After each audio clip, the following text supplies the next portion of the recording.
Hozirgi ijro qiladigan qo'shig'imiz, hurmatli ishlamandalar, ko'p yil avval bir yaxshi akaxonimiz shu nikoh to'yi bo'lishi kerak edi u kishini. Bir hafta burun u kishi mana asal arichilik bilan shug'ullangan, Qarshdan men bilan xayrlashib kelib bir she'r bergan u kishi.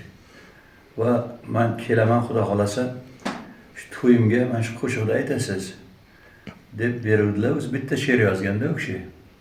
Qaytishda avtohalokat bo'lib olamdan o'tgan edilar.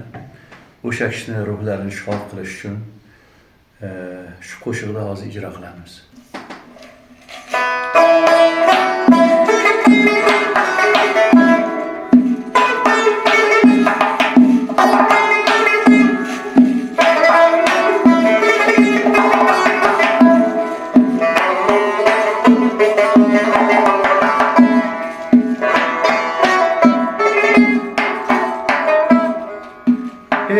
Felek ne üçün beni işq ahliga yar eyledin?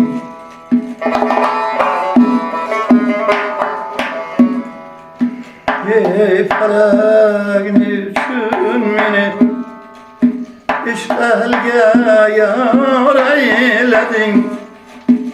İstedim rahat balalarga giriftar eyledin.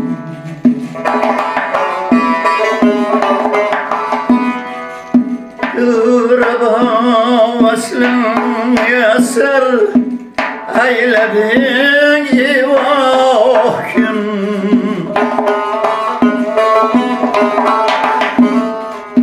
Akıbet didarını kırmak için zar eyledin.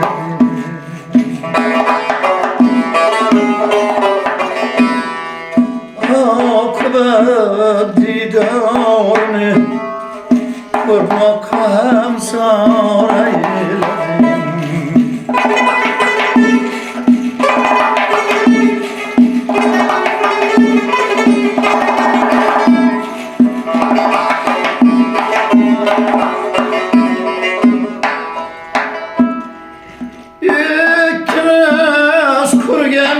Muhabbet uyga qo'yding kut, kuydirib bag'rim yorim o'zgaga yor eyledin.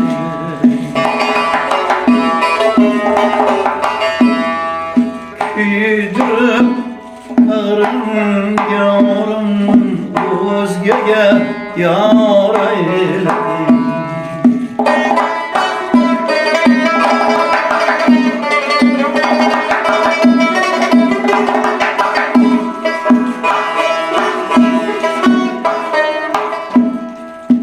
Aylayın derdi ala çekmekten o'zga çare yok.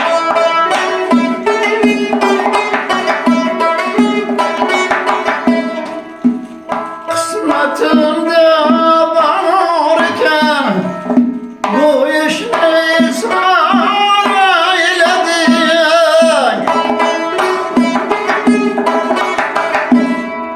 Endi menga bu tiriklikdan qo'lim xushdir.